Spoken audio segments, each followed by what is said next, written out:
Hi everyone, this is Zach. How many of you heard that the math works on the globe Earth model but it doesn't work on the flat Earth model?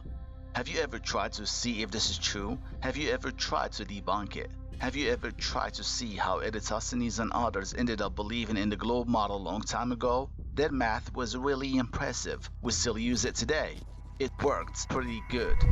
But does that mean that we really live on the globe? Does that mean that if the math works on anything, then this anything must be what the math says? The math doesn't lie. Yes, that's true. But what if we unintentionally miss something while doing the math, and we impressed the entire world, generation after generation, and 1,000 years later, someone else discovered the missing piece. Then he did the math again, and he found out that all the calculations were incorrect. If you were him, what would you do? Sit back and sleep, or tell everybody? Would people believe you? This video is very important and it needs a lot of concentration, so leave whatever you are doing and focus on this video. But if you watch the entire video and you still feel like you didn't get the point, then watch it again and you will get it. Trust me. One more thing. We will work with numbers here, but don't panic. Even if you were the worst student ever, you will still understand it because the math here is more than easy and all you have to do is focus.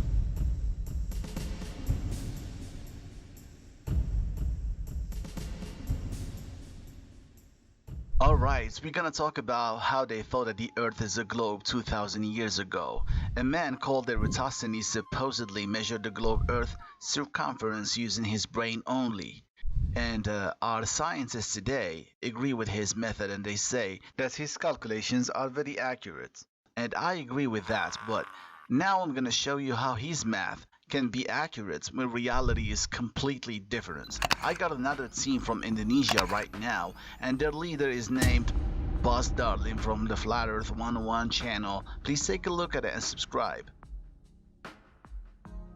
Well, I planned an experiment and they did it and it works as I planned. This experiment is gonna prove to you how we can convert a flat table to a round table. Yes, you heard me. We're gonna convert a flat table to a round table using mathematics and shadows. In other words, we're going to redo Eratosthenes' experiments in a small scale, considering a flat table as the flat Earth.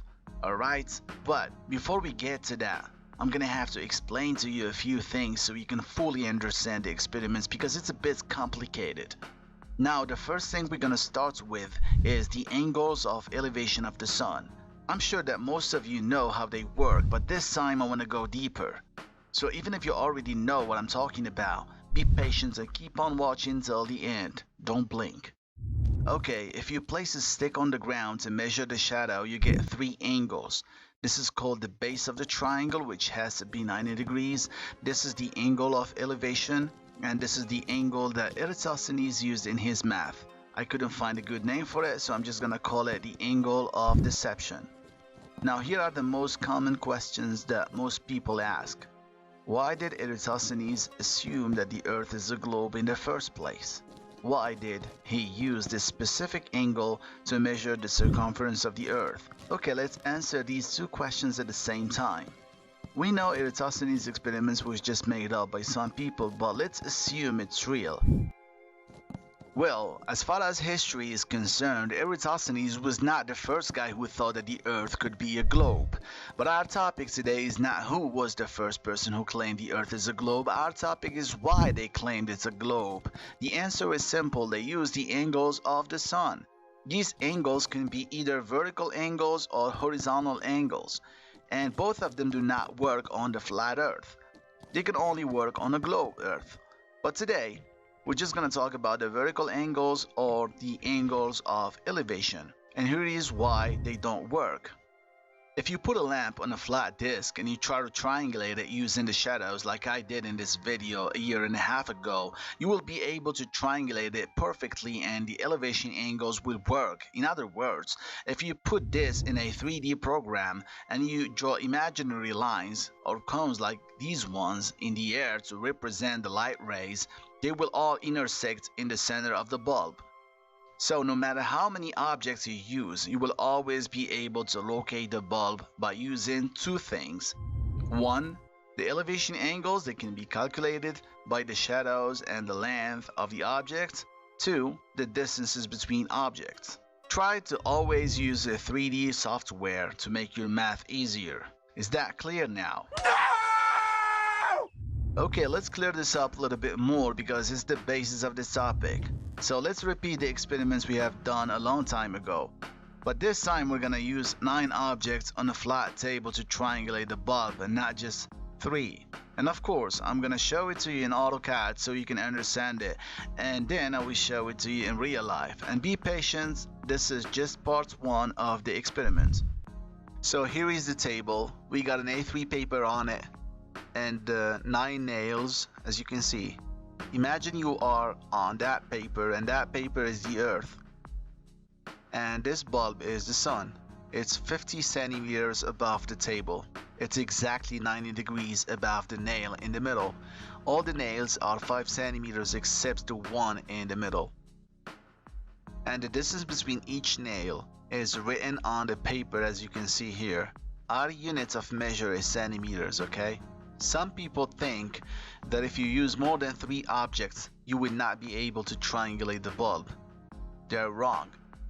If you model it and do it in real life, you will get the same results. All the elevation angles, or better said light rays, come from the center of the bulb, and all the depression angles go to the tip of the shadows. So light rays of the experiment should intersect in the bulb.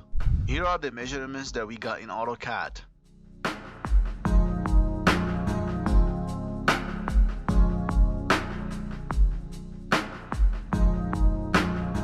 But of course, this is just a 3D program.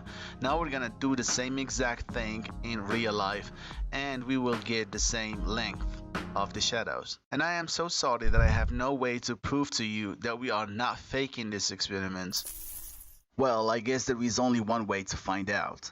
You're gonna have to do it yourself. Don't trust me, trust yourself. Here are the guys who did the experiment: AG and Iban and Ayat and Damar. So here is the experiment. The nails are 5 centimeters long. The one in the middle was put there just to demonstrate that the bulb is 90 degrees above it. And as you can see, it has no shadow at all. The farthest nail is 15 centimeters away from the center, and the closest is 5 centimeters away from the center. And the last one is 10 centimeters away. We used 9 nails and 3 distances because the lens was not big enough. They put the 5 centimeter nails and the bulb in the appropriate distances, and here are the measurements of each shadow. Please compare them to the results of the 3D model that you got on the screen. If you do this correctly, you will get a very precise results. I did this before, and people who have been following me already know it. So if you are new and you want to watch this with great detail, just click on this link right here and watch my other video. You will find the link in the description. The 3D model here matched reality so accurately. All the shadows that I got in the 3D model matched the shadows that we got on this table. And as I said before, that was just part 1. Wait for part 2. Now, if we were Eratosthenes' friends and wanted to do the same thing with the sun in real life, our experiments would fail. We would not be able to triangulate the sun. The cones or the lines that we would draw to triangulate the sun would not intersect in one point like in the 3D model that I just showed you. And this is gonna make us think that the earth is not flat, because the triangulations worked on the experiments that we did on the flat table, but did not work on the sun in real life. So something must be wrong. You would think, what is it? This must mean that the earth is not flat. So if we really were those scientists, you would have to think about something else, like the earth being a globe, for example. Yeah. So this is how they came up with the globe theory. The angles of elevation led them to think about the globe model. They were just assumptions based on mathematics. Forgive me, but I'm gonna say this one more time. If you use more than 3 positions to triangulate the sun, assuming that the earth is flat, your triangulation will never work. No matter how hard you try, you will always fail. The sun rays will never intersect in one point. I have been doing this for a long time and I had to come to this conclusion. Some of you might think that if the distances between the objects are not accurate, then the triangulation will not work. And I agree with that, but even if the distances were 100% accurate, the triangulations would never work. And I'm gonna prove what I'm saying with another experiment. As we said in the previous videos about refraction, the sun is never in its real position. Even modern science agrees with us. What you are triangulating is a reflection of the sun. And this is why your triangulation will never work. Imagine yourself in the bottom of a swimming pool trying to triangulate a bulb that is above the water. You will never be able to triangulate it unless you know how refraction works on water. The experiments will explain this better. Just stay with us. So Eratosthenes and his friends decided that the earth is not flat because there was no way to make the angles of elevation work and make sense. For example, whenever they triangulate the sun from two positions, the distance to the sun appears to be around 3,000 miles. And at the same time they triangulate it from two other positions and they get a distance of 4,000 miles. Solving this at that time was impossible, and it was still impossible to us until a few months ago. Anyways, these mathematicians had to find a way to make these angles work, so they assumed that the earth is a globe and the sun rays come to earth in parallel lines, because this was the only way to make the angles work. So their only problem was how to know the circumference of the earth so that angles can work perfectly. Eratosthenes supposedly had this brilliant idea. There was a well in Zack'in in Egypt, and the sun used to pass directly above it once a year, which means that the sun at that time was 90 degrees above that well.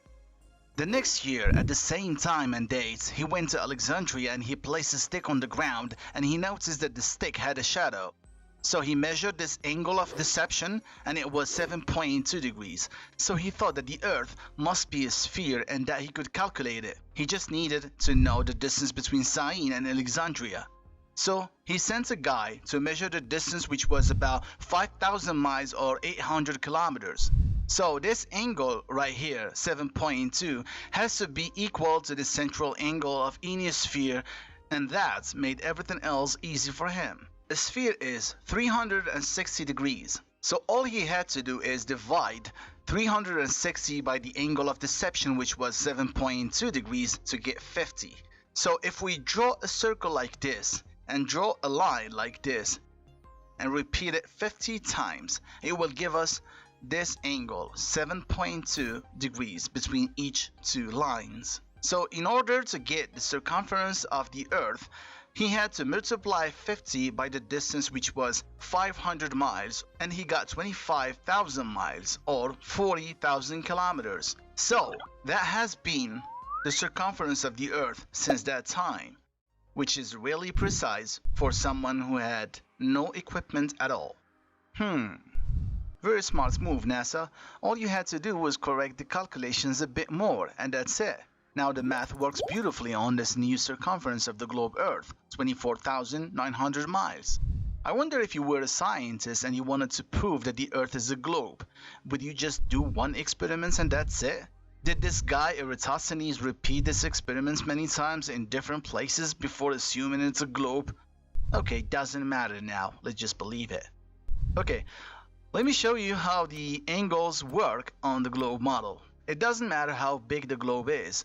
The angles will work the same, but we will use this exact radius of the Earth, 3,959 miles. I'm gonna divide the Earth into 24 parts because it takes the Earth 24 hours to rotate. So, here is the distance between each point.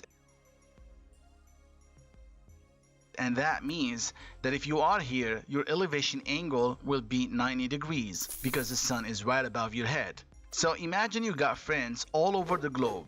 Your friend right here would not have the sun directly overhead because he is 1 hour away from you. So his elevation angle is going to be 75 degrees because the earth rotates 15 degrees every hour. So every hour you will have 15 degrees less. Here you're gonna have 75 degrees, and here you're gonna have 60 degrees, and here 45 degrees, and so on. If this is confusing, then here is an easy way to know if this is accurate. Please Go to suncock.org and go to the equator and make sure your latitude is around 0 degrees. You can change the date to the 21st March because the sun is above the equator at that time. And also change the time to 1 p.m. UTC plus 1. And then try to click around to find the 90-degree angle of the sun. Once you find it, change the time from 1 p.m. to 2 p.m. and you should get 75 degrees in the altitude of the sun. Now if you change it to 3 p.m. you should get 60 degrees. So this is how the angles of elevation work on the globe. If we can make these angles work on the flat earth model, we will be able to know the degrees and the distances between each position on earth. And that will help us draw an accurate flat earth map, and our map will be undebunkable. So to everyone who work on the flat earth map, please forget about the flight's duration and time zones. They will never ever help you draw an accurate map. Focus only on the angles of elevation and the horizontal angles, or what we call azimuth. And we're gonna talk about this in detail in the future. Now let's get back to what we have been doing. Do you realize now the weakness of the flat earth? If yes, then you will love what's coming next. Eratosthenes had no idea what the atmosphere is. So he just assumed that the sunlight comes in straight parallel lines to make his math work, and it did work. Now we know that the atmosphere bends the light. So if the sunlight really bends, then how come Eratosthenes' math is correct? It doesn't make any sense. His math was based on straight lines. So I believe that in order to save the globe model, our scientists told us that the atmosphere bends the light, but it's almost unnoticeable. So if the apparent sun is right above the horizon line, that means that the real sun is right below it, and the angle between them is around 0.84 degrees approximately. So are we supposed to believe this without any experiments to back up their claim? To me, this is just an assumption. The air is full of water and gases, and we know that water affects the light a lot. The air sometimes magnifies objects. It makes them look bigger and closer. Sometimes it works like water, sometimes it doesn't. We really don't know what it is or how it works. So scientists, please stop making up assumptions based on numbers. Okay, right now we're gonna redo Eratosthenes' experiments, but this time we will use refraction. The difference between part 1 and part 2 is refraction, so we added a concave lens to represent the atmosphere. The rest is still the same. And no, we are not saying that the atmosphere is concave. We don't know what it is. Each lens will give you an interesting result, so we chose a concave lens. So please focus on this because it's gonna blow your mind. I'm gonna do my best to make it as easy as possible to understand. So the concave lens is 30 centimeters above the table and the bulb is still at the same height, 50 centimeters. The nail that is in the center of the paper is 90 degrees below the lens and the bulb. That is why it has no shadow at all. We put it there just to make sure it is 90 degrees below the bulb. The distance between each object is still the same as before, but as you can see now, the shadows are longer than before thanks to the concave lens. And this is what a concave lens does to the light. It makes light rays diverge, and this is why the shadows become longer. Okay, let's watch the experiment. I'm gonna put all the details on the screen because it's hard to see the numbers, okay? So we're gonna start with 10 centimeters distance.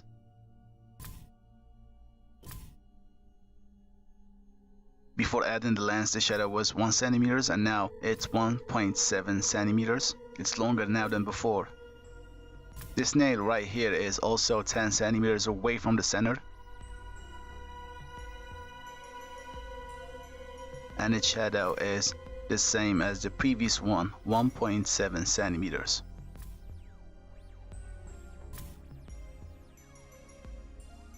This one is 5 centimeters away from the center, and before adding the lens the shadow was 0.5 centimeters and now it's 0.83 centimeters.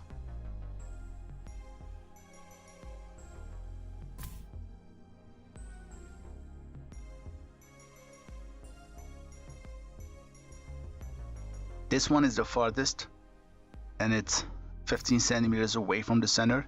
Its shadow before adding the lens was 1.5 centimeters, and now it's 2.69 centimeters. We're using 2 decimals to show you how precise this can be on the globe table that you're gonna see later.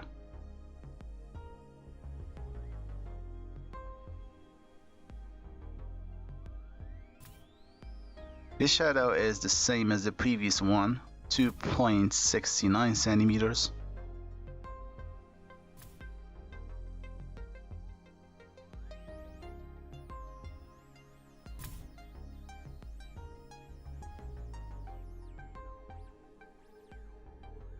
This nail is also 10 centimeters away from the center,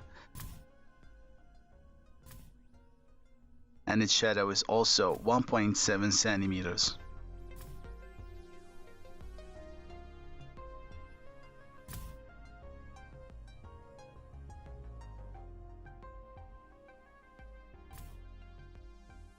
And this is another one that is also 10 centimeters away from the center, and its shadow is also 1.7 centimeters.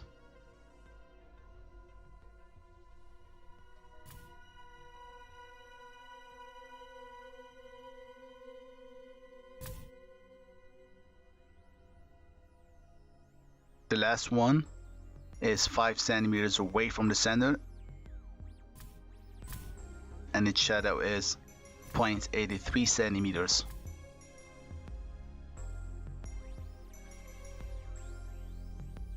As you can see, even if we changed the directions of the nails, they had the same shadow. So the distances we are going to work with are 5, 10, and 15 centimeters. And the shadows we're going to work with are 0.83, 1.7, and 2.69 centimeters. Okay? So right now we are going to run a few tests. The first one is going to be triangulating the bulb using these long shadows. So to triangulate it, I'm going to have to model everything and make our math simple and easy to understand. So this is what I did.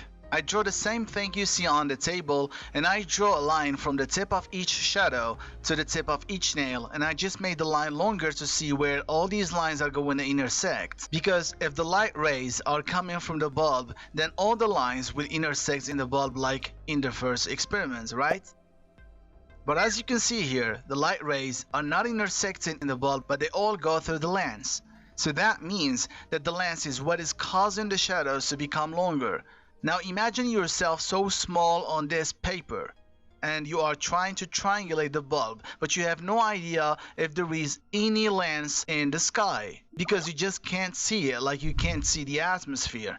So your triangulations will always fail, because they will always give you a different distance to the bulb, because the bulb is not what you think it is. You are just triangulating a reflection of it. If you were so small on that paper, then the lights you will see is just another image of the lights that is projecting somewhere on the lens. But from the table you cannot see it. So if you don't consider the lens, your math will not be correct, even if you make it work. Please imagine Eratosthenes is on that table right now looking at the bulb through that lens. Can he see where the real bulb is? Of course not. So he's gonna do some triangulations to know how far the bulb is. But he is so smart, he automatically realized that triangulating the bulb from a flat land would never work, because every time he does that, he gets different distances to the bulb. So he thought that the table cannot be flat, because if it was flat, then the elevation angles or light rays will intersect in the center of the bulb exactly like in the first experiment. He has to think that the table is round, because the math will only work on a round table, because he had no idea what the atmosphere can do to the light. So this is what Eratosthenes did in details. Imagine this nail on the left side is Alexandria and the nail in the middle is Syene. Zack'in in his experiments was 90 degrees below the sun, so that nail in our experiments is also 90 degrees below the bulb. Now the distance between Zack'in and Alexandria was 800 kilometers or 500 miles. But in our experiments, we can just assume it's 15 centimeters. We could have used 80 centimeters to scale it down, but we didn't have a bigger lens to cover that much distance. But it doesn't matter because the math of Eratosthenes works with all distances on the globe, and I'm gonna prove that to you too. Well, the shadow of this nail that represents Alexandria is 2.69 centimeters. So, to get the angle of deception that Eratosthenes used in his experiments, all we have to do is draw the nail that is 5 centimeters and draw the shadow that is 2.69 centimeters. And then we measure this angle and it is 28.26 degrees. So Eratosthenes divided 360 by his angle of deception, which was 7.2 degrees. But in our case, it's 28.26 degrees. So we get 12.73 centimeters and many decimals. Then Eratosthenes multiplied the results by the distance. If we want to do the same thing, then we should multiply 12.73 by 15 centimeters. So we get 191.08 centimeters in circumference. And that means that 191.08 centimeters is the circumference of the globe table. Now we can assume that the table is a globe because the angles work on it, right? So the table is now a globe with a circumference of 191.08 centimeters, which makes its radius to be 30.4113 centimeters. Okay, that's fantastic, but hey, get back here, we didn't finish yet. We are way better than Eratosthenes. We're gonna prove that the table is a globe by doing too many measurements and not just one. First, I'm going to measure the elevation angle of each nail. Here we go. This is the closest nail to the central nail, which is 5 centimeters away from it. Its angle of deception is 9.42 degrees and its angle of elevation is 80.58 degrees. Same thing for the other nail in the opposite side. They got the same shadows. Now, if we want to do Eratosthenes' formula, then we will do this. 360 degrees divided by 9.42 degrees, we will get 38.21 and many decimals. 38.21 times the distance, which is 5 centimeters, we will also get 191.08 centimeters. The result is like the first circumference we got from a distance of 15 centimeters, if you remember. Now we will do the same thing with the last distance, which is 10 centimeters, and we should get the same circumference. Let's take a look at its angle of deception, 18.84 degrees. So again, 360 degrees divided by the angle of elevation, that is 18.84 degrees, we get 19.1 and many decimals. 19.1 times 10, we get 191.08 again. And the angle of elevation of this one is 71.16 degrees. Let's test these angles on a ball like we did on the globe model. Let's see if these angles really work. So I'm gonna draw our globe table with a radius of 30.4113 centimeters. Circumference of 191.08 centimeters. Now I'm gonna draw the distance of 5, 10, and 15 centimeters on the globe table, because these are all the distances we used in the experiments with 9 objects. I was gonna use longer distances, but we only had a small concave lens that can't cover a bigger distance. So these are the distances. Now imagine the bulb rays are parallel just like the sun rays. The nails should be perpendicular on this globe, but we don't have to draw them because they are not necessary. So I'm gonna draw parallel light rays above these positions of these invisible nails that are on the globe now, not a flat surface. Now I'm gonna go ahead and draw tangent lines to be able to measure the angles. Now, as everything is drawn, we can start measuring the angles and comparing them with the angles we got on the flat table. Let's start with the angles of elevation. First, we will calculate the angles of the 5 centimeter distance. The angle of elevation is 80.58 degrees. The angle of 10 centimeter distance is 71.16 degrees.